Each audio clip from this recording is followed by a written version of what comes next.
galanni haa ga'u. Mucaa kana anam achi baafadha jedhee yaaliin goone hinduu jedhee sabbaree dhiiseera. Tokkollee badheen gaddaa waggaa kana deeme sanirraa kadhadhee birrii 550 akka gosaatiin ganda sinaanaatii fi akka mazziini jiru olii gad deeme irraa kadhadhee kaffale. Kana amma duumatti lakkaaheetti si waan irraa kaffalu dhabe mucaan kun haadhallee hin qabu. Ana tokkocha abbaa qabu kana keessa waan fuudhuuf dhabe idaa kaaniitu birrii 350 narra jira lafa qonnaa waan qabullee kenne amma waan fuudhuuf dhabe haaduu jedheetuma sabbaree itti dhiise. Isin akka rabbi isin qarqaareen eega argitaniitiin jettan na qarqaara. Rabbi isin haa qarqaaru na qarqaara. Ana mauma dubbadullee hin qabu wanni an dubbadullee haganuma rabbi isin haa qarqaaru na qarqaara. Haadhallee hin qabu abbaa na qaba haatillee waggaa kanaan dura irraa duute. Aniin abbaa inni na qabullee an waan fuudhuuf dhabe waan godhu dhabe kaaniifuu baalaa idaa ta'e idaa keessa jira. Ijoollee tanallee rabbumatu karaa sanitti kaase naan hin mari'attu naan mari'attee qaalii kiyya fuudhadhuuti hin dhoogga. Deemina ibidda kanatti jedha kana kasi azabani azaba san keessa udu sunjiru sunu azaba san keessa baay'inaan bayan jiru kunillee adol ka'ee deemi waan gootan godha ani kunno rabbi fisini uf kenne eega argitaniitiin jette waan rabbi sin qarqaaree naa qarqaara waan gootan na godha rabbi keessaniif jecha anillee isin argee isinillee beekee isinitti hin dubbanne isinimatu waan argee na dubbate ankaraa lafee kokkeedhatu ta'ee gubadhe lafeen kokkee seente Gataru kokkeen gadi dabarsitu ol deebuufillee ol dabarsitu akkasirra kadhee jidduu kana keessa akka jiru tana argadhee sababa barsiisa amaanii kun guyyaa haddaa kana ganama olii dubbanne ani du'a sabbaree dhiisee irra dandeettan waan rabbi isin qarqaareen du'aa naa bitaa.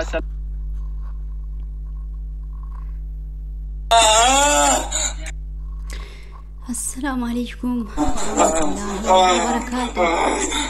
أشام أركفوني هنجرتك ومتك عشتين تجاللاتي ومتك رجاء كم جرت حياتي سني نجين في مرادة الحمد لله الملي فيديو برا قواني وديت ديبيني ترى الحمد لله قالت ربي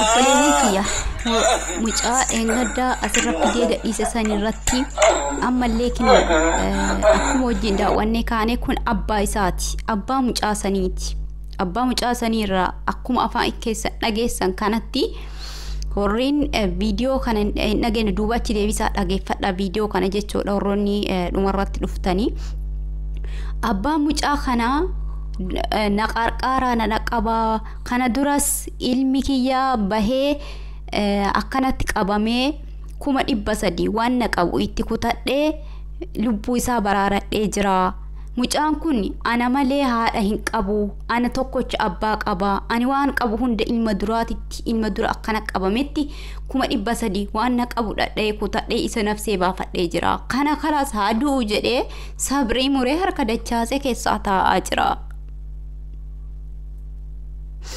Warroonni viidiyoo kee kadheen gaddaa irratti mucaan kun eessa jira jettanii na gaafattaniifis deebii keessan as keessatti argattan mucaan eessa jira kan jettaniif karaa Liibiyaadhaatti kan inni hattuudhaan qabame karaa Liibiyaatti erga qabamee booda 550 birrii Itoophiyaadhaa kan inni gaafatame jechuudha 550 birrii Itoophiyaadha 550 Itoophiyaadha kan inni gaafatame jechuudha amma kana kaffalutti akkam viidiyoo isaa argitan sanitti jechuudha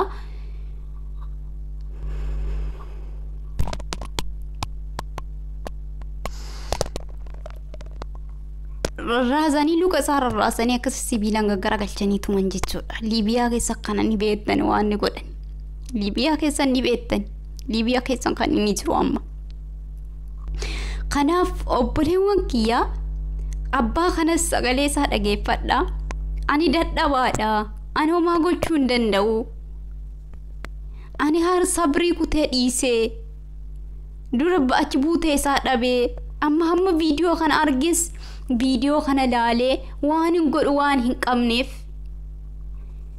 wanni nyaadhus gadi na taruu didee akka nama lafee otti rakkatee rakkadhee hafee jedhe yaa Oromootiya na qarqaara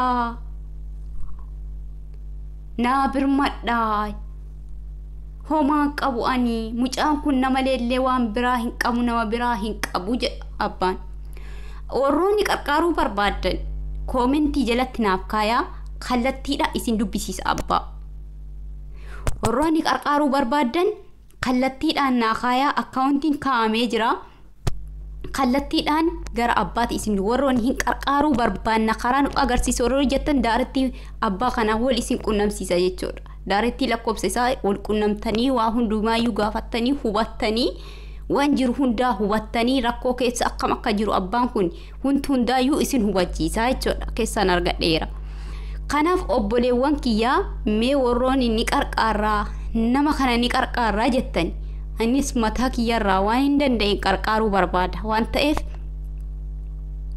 mee warroonni ni qarqaaraa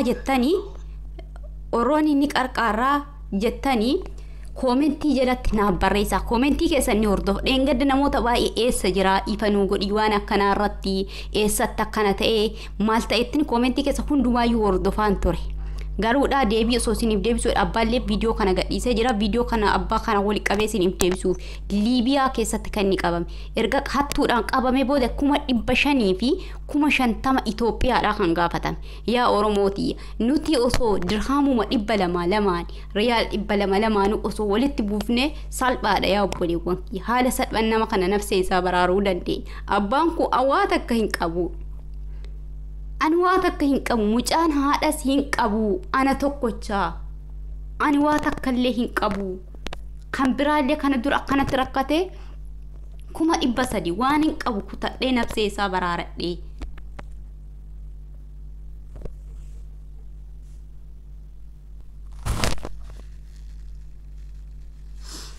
وانين كابو كتلي نفسي سابرارة لي كان جرو يو kana lafee ottee keessatti rakkatee hafe argee dhiise jedhe haduu jedhe dhiise jedhe waan hin godhu hin qabu jedhe yaa Oromooti mee yaa Oromoo kiyya warroonni komentiin gaafattan hundumti keessanuyyuu mee haa qarqaaru koottaa mataa kiyyarraa jalqabee mee haa qarqaaru haa baraaru koottaa mee nama kana mee koottaa hin baraarra nafsee isaa haa baraaru xiqqoo waan qabnu waan qabdan 10 diddamaan waan qabdan yoo walitti darbita walitti yoo dhufte waa taati waan taateef mee koottaa haa baraaru warroonni komentii iyyafattan qarqaaruu barbaadanii karaa keessaatiin qarqaaruu warroonni barbaadanii daaretti maatitti isin tarakkaba liinkii isiniif kaaya keessaan liinkii isiniif kaaya jala eeni barbaannaa wanni qunnamsiisii warroonni jettan daddafaatii komentii naaf kaaya komentii viidiyoo kana jalatti naaf kaayaanii isiniif hin maxxansa warroonni komentii naaf keetta hunda keessaniyyuu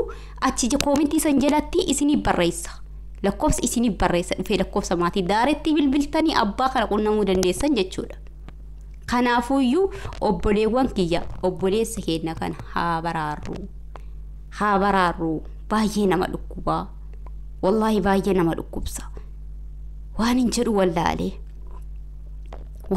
wallaalee wallahi keessi ku baay'ee nama dhukkubaa haala saniin rarraasanii luka lama isaa rarraasanii akkasittuu sibiilaan tuman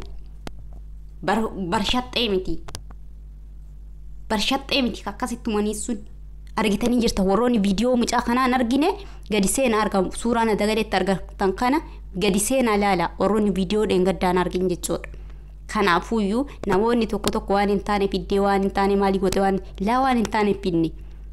hin taane pinni haasaa argitaniif haa dirmataniif kan hin fidee jedhe ammas taana viidiyoo daaretti abbaa kana haasofsiisee isiniif fida haqiiqa abbaa haasofsiisee isiniif fida billaa aleekum namoonni nu bohonnaa qunnamuu barbaadan namoonni dubbisuu barbaadan namoonni ni qarqaarra nafsee nama kanaa ni baraarra jettan sagalee abbaa kana dhageeffadhaadha namoonni ni qarqaarra jettan please komentii jalatti ani ni barbaadaa jedhana barreessa ani ni barbaada qarqaaruu barbaada bichaana barreessa anatu komentii keessa hunda keessa nu sakattan komentii hundumaayyuu nu hordofaan kanaafuu yaa obboleewwan kiyya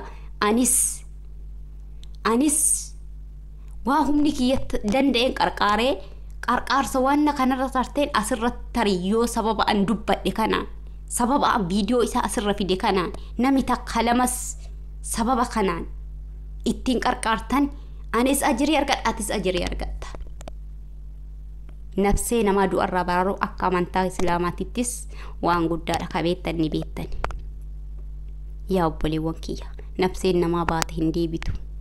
Nafseen namaa baate hin deebitu. Abbaa kana dhugaa rabbii na dhukkube namni abbaa qabdan. Abbaan kun akkanatti imimmaan buusee of keessa garmammaa akka lafee otteetti rakkatteetitti rakkadhee hafe. Akka lafee otteetti rakkatteetitti rakkadhee hafe. Mucaan koo haadhas hin qabu. Ana tokkocha qaba. Ani homaa harkaan qabu jedhe.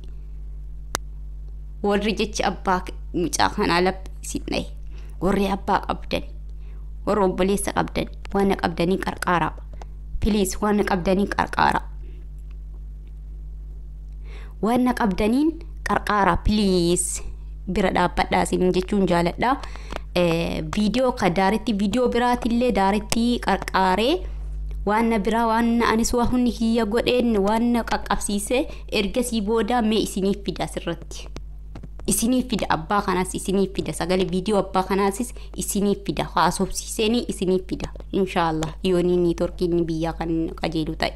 Kanaafuu obboleewwan kiyya warroonni ni qarqaarraa obboleessa kana ni qarqaarraa warroonni nafsee isaanii baraarraa jettanii waan rabbiin isinitti beekuun qarqaaraa. Hamma dandeessanii please qarqaaraa bira dhaabbadha. Wallahi ajriidha. Nafsee namaa baraaru ajriidha. Baraaraani haa baraaru waan dandeenyiin walitti haa buusnu isin jedha kun waamicha kooti. Yooni jecha koo keessatti dogongoree tarii ilmi namaa yeroo haasa'u ni dogongora waan ta'eefi dogongora ijaaf qalbii irraa nambisa video isinitti dheeressuu hin barbaadu. Komentii qarqaaruu barbaanna ni barbaanna qarqaaruu ni barbaanna jettuun abbarreessa warri fedhii qabdan fedhii keessanii jechuudha. Kanaafuu obboleewwan kiyya isin jaaladha isin kabajaa video kanallee like godhaa share godhaa. Sababa isin like gootanii sababa isin share gootaniif keessaanillee hiriyoota keessanii warroota chaanaala hin qabne irrattillee keessaanillee please share nuuf godhaa. Share waliif hiriyoota keessa akka beektanii share godhaa qabsiisa. Yoo namni qarqaaruu barbaadu jiraate nama sababa ati share goote namni tokko argee dhufee yoo qarqaaru ta'e akka waan qarqaarteetitti akka waan nafsee san baraarteetitti ajirii argatta. Share godhee harkaa fayyaa argadhu. Obboleetti hiriyaa ta'e akka beektuun waami yoo birrii 10 qarqaarte. Birriin 10 suuraa rakkataa sanii bakka wayii qaawwii cufti waan ta'eef. Kanaaf obboleewwan kiyya video isinitti dheeressu hammanuma warroonni gaafii komentii videoleen gaddaa gaafataa turtaniifis gaafii keessa as keessa argattan jedhee yaada waa'ee mucaaleen gaddaa akkasirra raasanii tumaniisan mucaan kan itti osoo karaa Liibiyaa osoo imalaa jiru hattuudhaan kan qabame erga qabamee boodas 500 fi 50 birrii Itoophiyaadhaa kan gaafatame kanaadha. Gaafii keessan kan komentii ilaalee as keessa argattan jedhee yaada wanti kanarraa hafe kan wanti gaafii si ta'u yoo jiraate naaf komentii jala naaf kaayaadha. Isin jaaladha isin kabajaa video isin irratti dheeressuu hin barbaadu. Obboleewwan kiyyaa haa baraaru xiqqoo qabdanii waan hundi keessan danda'een wal bira haa dhaabbannu qarqaaraa isin bira haa dhaabbannu abbaa kana bira haa dhaabbannu isin jechuu barbaada.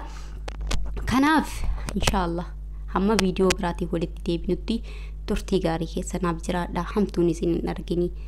Rabbiin bakka jirtanitti tika ofii jala isin haa oolfatu. Hin rakkatina.